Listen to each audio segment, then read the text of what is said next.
dear friend, guide, and philosopher. And I feel very proud and very humbled and very, very privileged to be here on the banks of Mother Ganga to launch the Indian edition of a book which is already on top of many bestsellers abroad, Hollywood to Himalaya. So Sadhvi जी, आप Hollywood से यहाँ कैसे पहुँची? Rujuta ji, I'm so happy to be with you. Thank What you. a joy कि माँ गंगा ने आपको खींच लिया मुंबई से, that you've come to be with us today. And it's really Ganga's grace.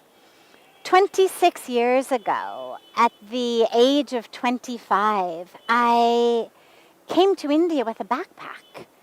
I had graduated from Stanford undergrad. Wow. I was in the midst of doing a PhD in psychology, thinking that I knew something, without realizing that there was so much I didn't know. And I was living a life in which, from the outside, lagega ki oh, uske paas sab kuch hai. People would have said, God, she had all of the opportunity, all of the privilege, growing up quite literally in Hollywood. Yes. In the midst of all of that beautiful wealth and success and opportunity, etc. And yet, that peace, that joy that we really want in life, wo shanti, wo anand, wo जीवन का जो रस है, वो नहीं था. I didn't have any of that, but I also didn't even know that that existed.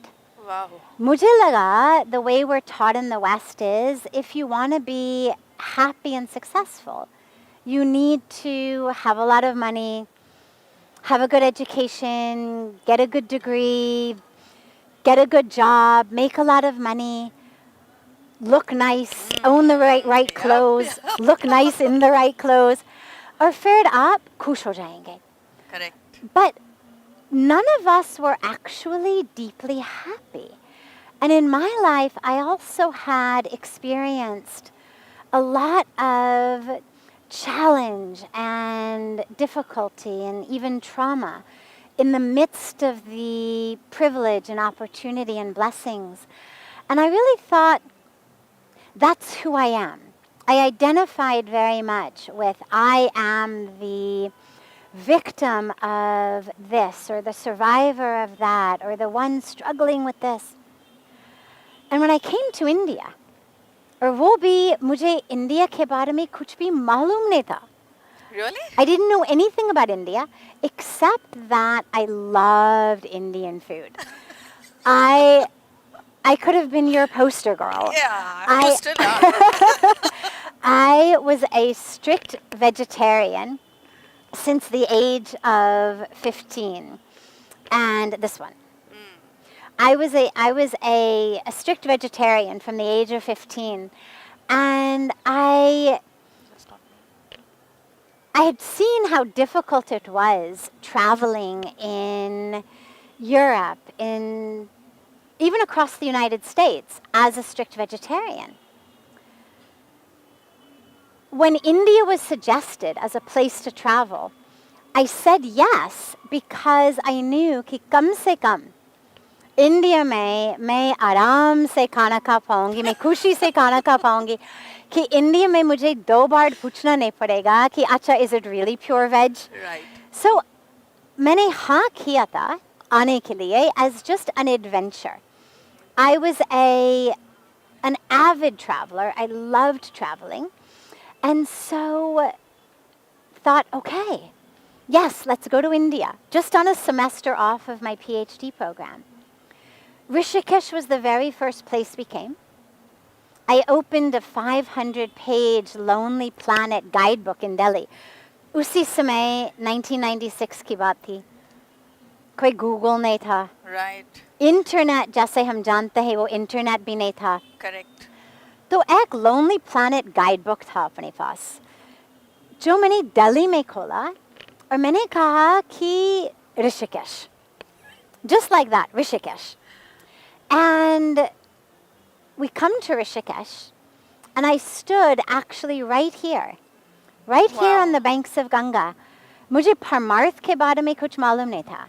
But I stood right here on the banks of Ganga, had Mother Ganga's darshan. And it was like this veil was pulled off of my eyes. Oh, that's beautiful. And I felt such a deep connection to Ganga, to the divine, to my higher self that I had never experienced.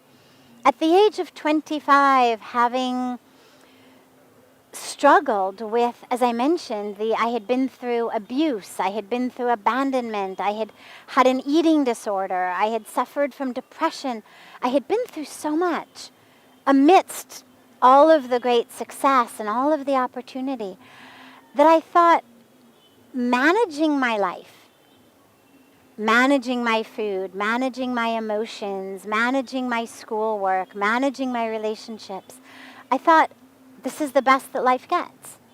किसी ने मुझे बताया नहीं कि actually you can be free. Actually there's an alternative. Life is not just management. Right.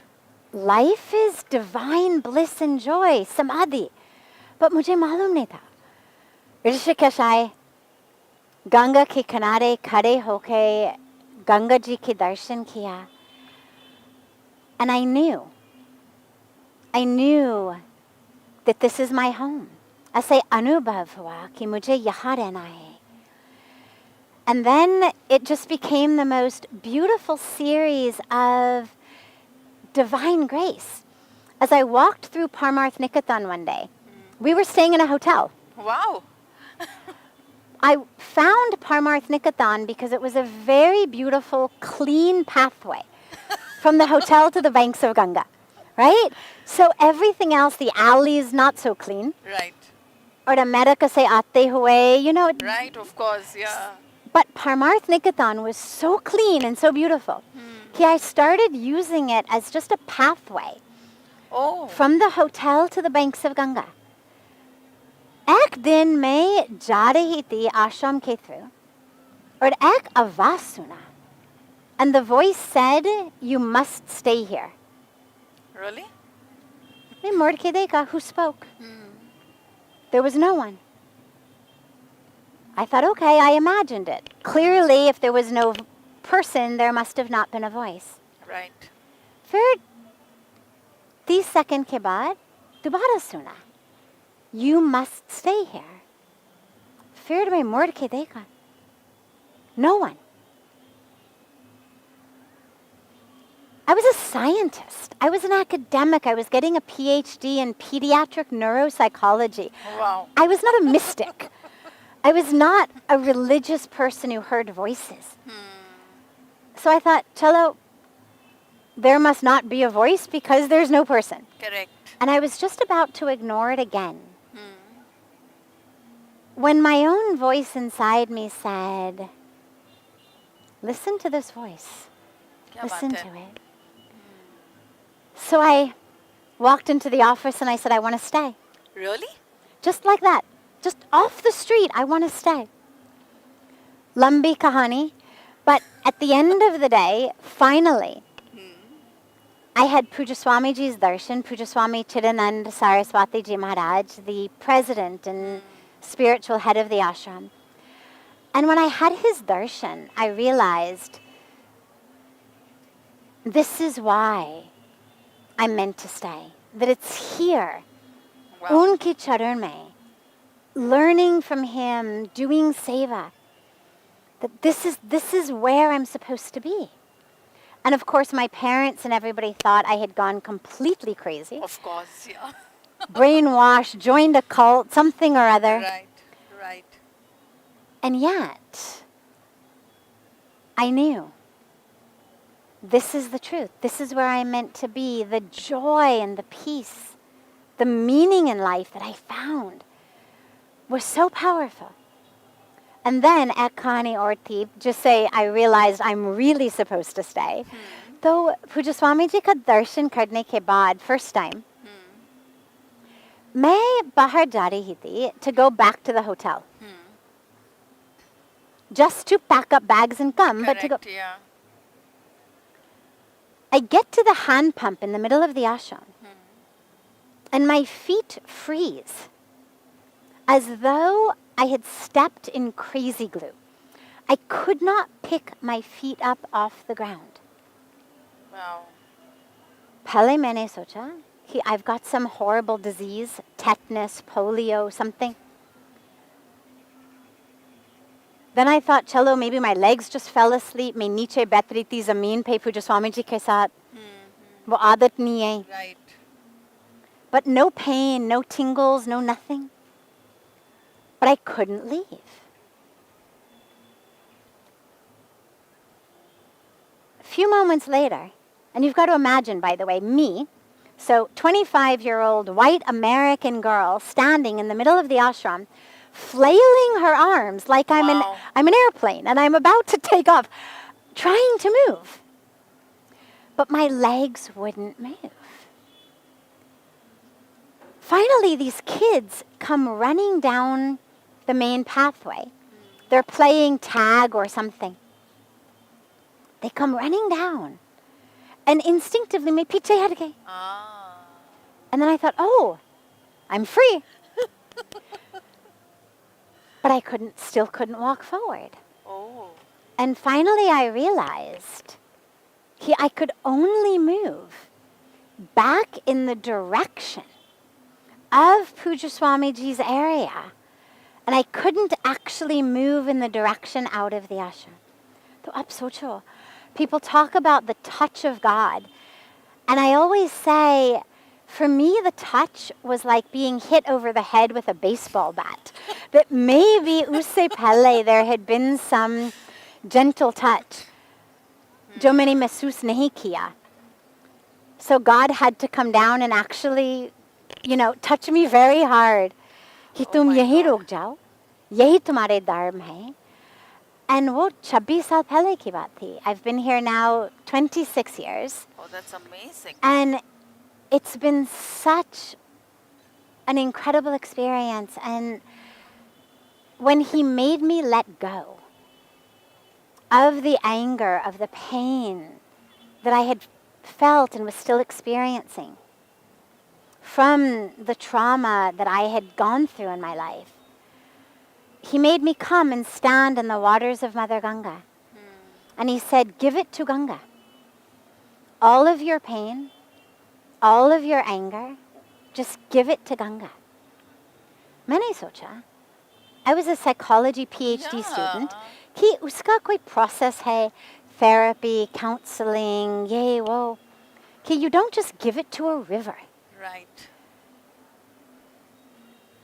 But I realized this instruction was given to me by this divine being, this sant, this master. And so I made a pledge. I knew it wasn't going to work. But I made a pledge कि कम से कम मैं इसको sincerely करूँगी. क्या बात है? कि मैं मजाक नहीं करूँगी. मैं गंभीरता से करूँगी. But I thought, no chance it's going to work, but just मैं sincerely करूँगी. I stood in Ganga after the Ganga Aarti, and I held her water in my hands. And I offered, as he said, all of the pain and the anger and the whole story and identification around I'm the one who was abused. I'm the one who was abandoned. I'm the one who suffers from this. I'm the one who suffers from that. And Ma Ganga took it. And 26 years later, what I've seen is, if we really let it go, the divine takes it and we can be free. Wow. And that for me has just been the greatest gift. That's really powerful and moving and also empowering. Are you actually saying that anyone who has suffered from trauma or abuse can have an experience that is similar to yours? Absolutely. इसलिए मैंने किताब लिखा. That was the whole purpose behind the book. I had already done, an 18-minute TED Talk, Right. but I actually put all of the hundreds of hours into writing Hollywood to the Himalayas for that very reason, because I wanted people to know I'm not cut from some different cloth. I didn't come out of the womb like this. I had a very normal childhood and early life like other people have. We all have different challenges. We have different situations. But I was in school. I studied. I did sports. I liked boys. Correct. I had anger, and I had jealousy, and I had desire, and I had fear. I had all of the things that you would say normal people have. Very much unlike the biographies that we get of most of our revered spiritual masters, who are men who basically come out of the womb enlightened. Correct. And I wrote the book Taki Log Samajh Payenge. Ki, if you didn't come out of the womb enlightened, don't worry. If you have anger and fear and lust and greed and jealousy and sadness and depression even, or addiction even, or you've suffered trauma even, you too can be free in the same way that I was taught. Because all we have to do is surrender, is be prepared to actually say to the universe, I'm ready to let go. I'm ready to forgive. I'm ready not to hold on to this story, to this drama, to this false identity. I'm ready to let go. Because when you don't forgive, that keeps you stuck. Correct. And a lot of people say, well, how can I forgive because what this person did is unforgivable? But the truth is, we don't forgive because jo samne wale ne kiya theek kiya. That's not what forgiveness is. We forgive because we deserve to be free. Wow. Jo bhi kiya hoga. Whatever someone did in their anger, in their pain, in their confusion, in their ignorance, in their ego, that's their karmic package. But whatever their karmic package is, you still deserve to be free. But in order to find that freedom, we have to let go. And so I wrote the book because my personal journey, Jivan Yatra, was actually from Hollywood to the Himalayas, quite literally, via Stanford University. Via Stanford, but via Delhi. Exactly. But even people whose Jivan Yatra is different, jahan bhi ho, wherever your life takes you, whatever your dharma is, wherever your karm bhumi may be, it doesn't matter.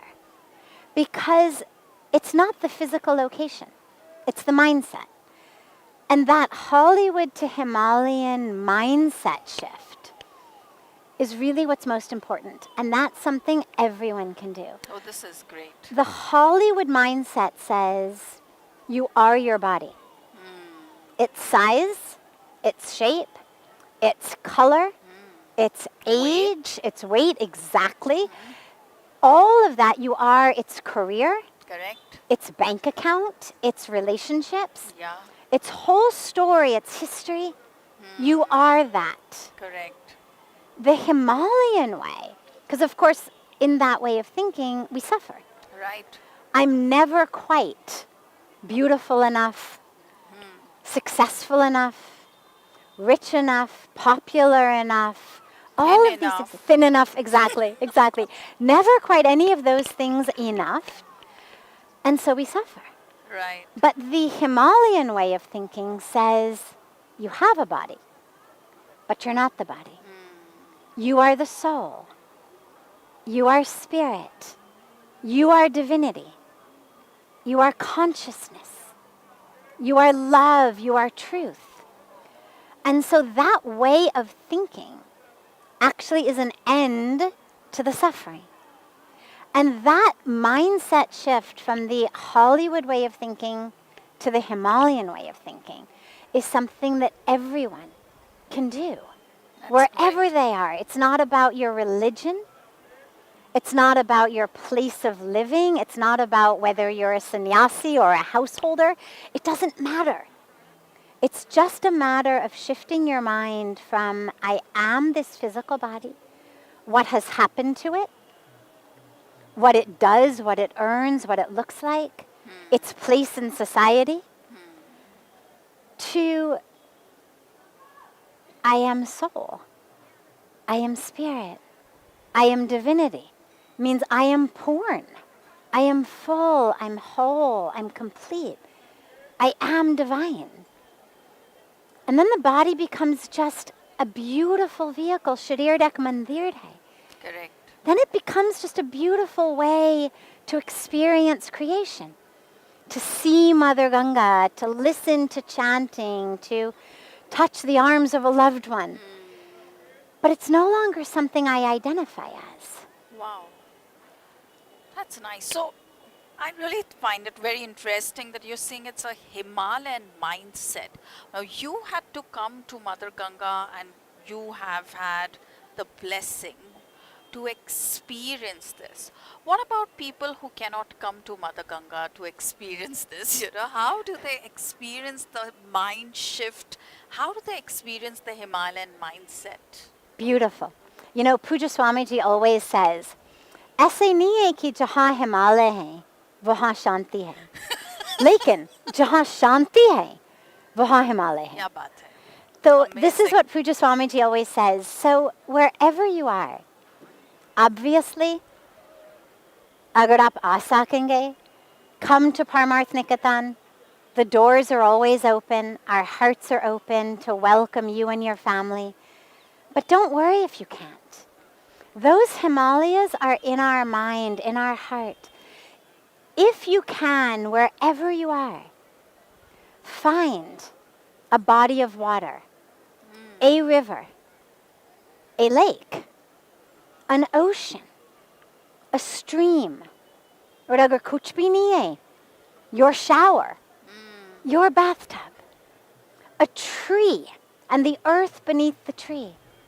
Some beautiful expression of Mother Nature and the divine universe, and offer from your heart your pain, your anger, your grudges, all of that you're holding on to. Because the truth is, if you're hurting today from something that happened more than 7 or 8 years ago, there's not one cell in your body today to which that happened.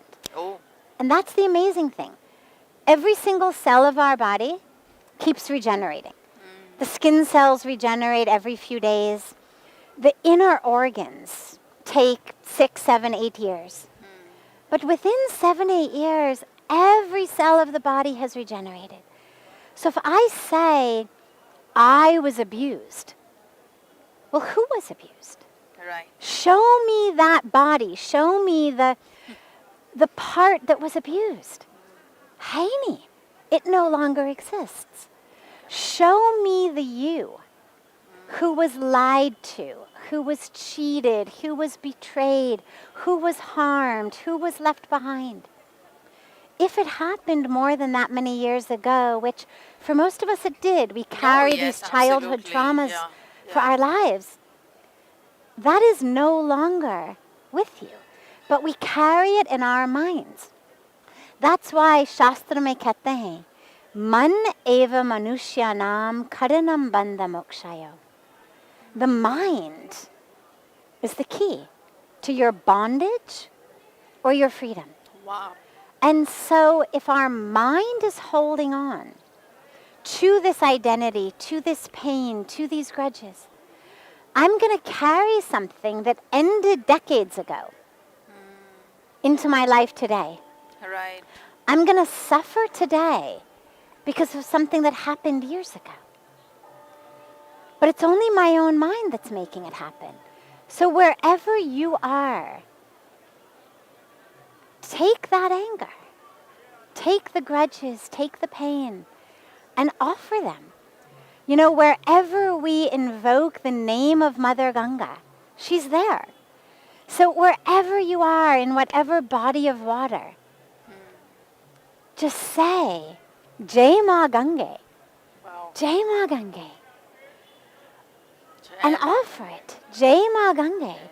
It could be into your river, your stream, your lake, your bathtub, Oh yes, yeah. and offer it.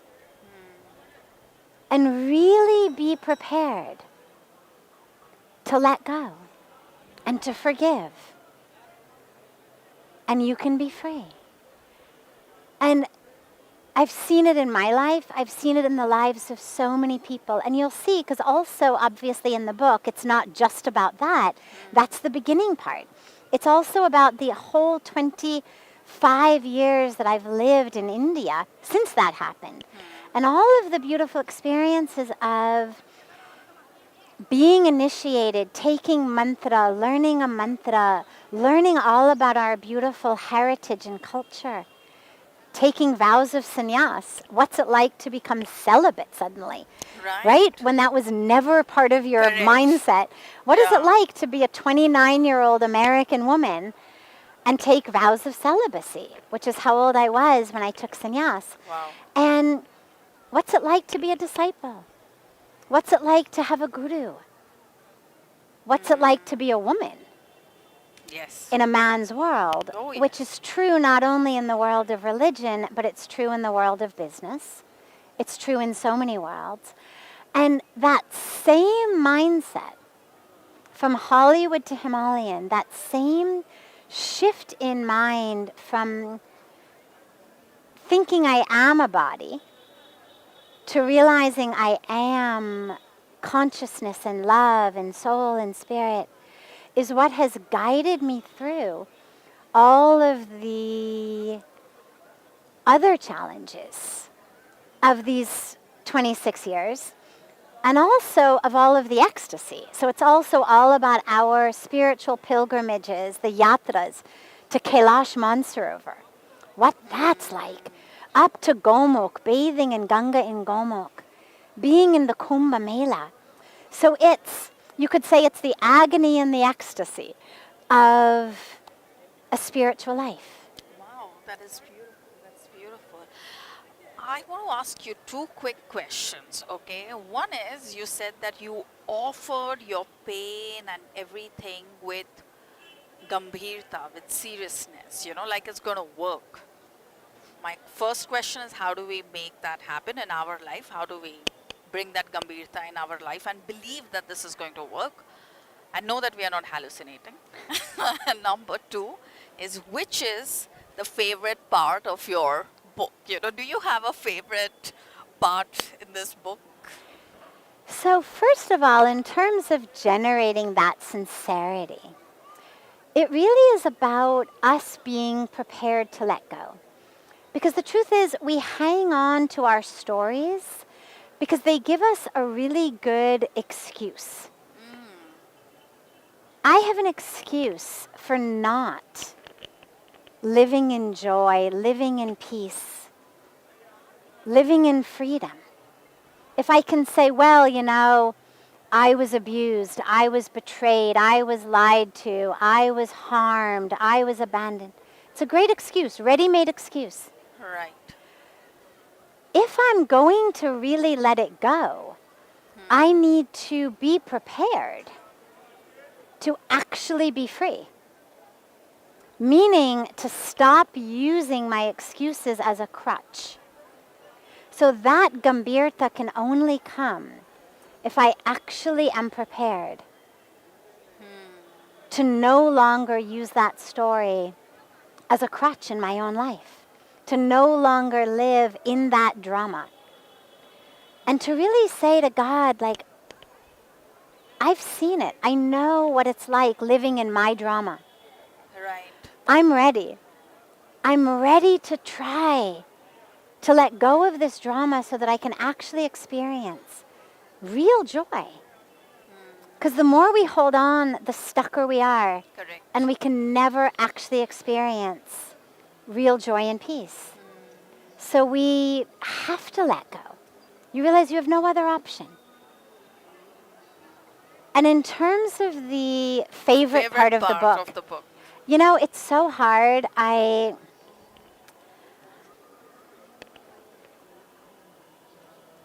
Each chapter as I wrote it became my favorite chapter. So obviously the chapter of letting go of my pain, of my anger in Ganga, you could say is my favorite because it brought about me being here. Right. That was the moment of transformation. But I also love every story of learning from Puja Swamiji, for example. I am not a pen. He held up a pen one day. He said, "You are not a pen." His way of teaching me I'm not the body. I loved being able to tell the stories of some of the most ecstatic spiritual experiences that I had.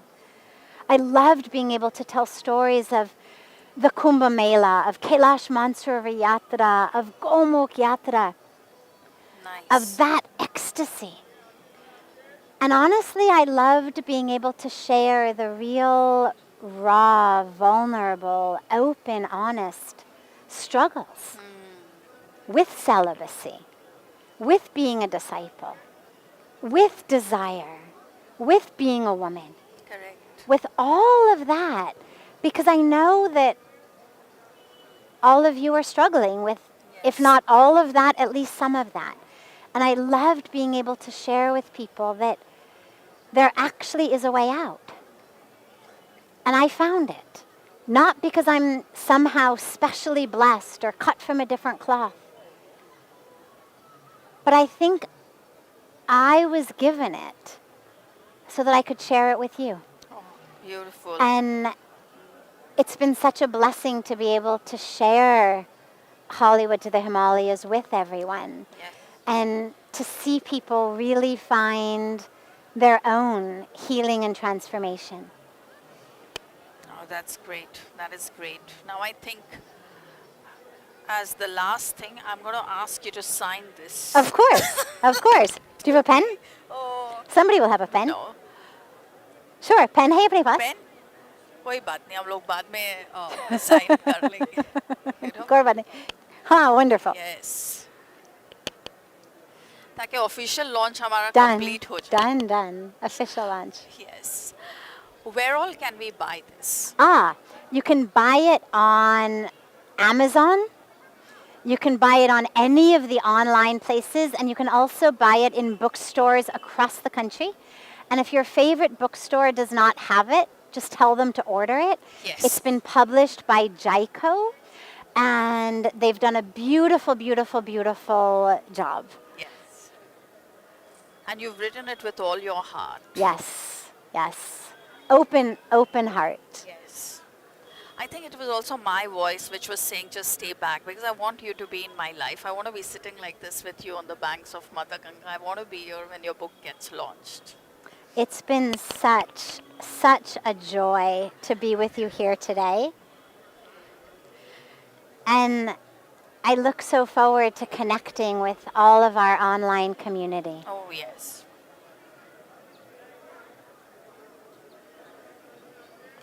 Are you going to be doing any kind of a giveaway of signed copies or when people come here for Aarti? Sure, absolutely. Absolutely we will. And we'll post all of that on my social media pages and on Jaico's social media pages. Yes. So thank you very much I love for you. this. I love you too. It's been a real pleasure, privilege and truly an honor. Oh, this is beautiful. And best wishes to your book and to everyone who reads it. May they have the same anubhav or at least a tiny anubhav of what you had when you stood here on the banks of Mother Ganga. Jai Ganga. Jai Ganga. Jai Ganga.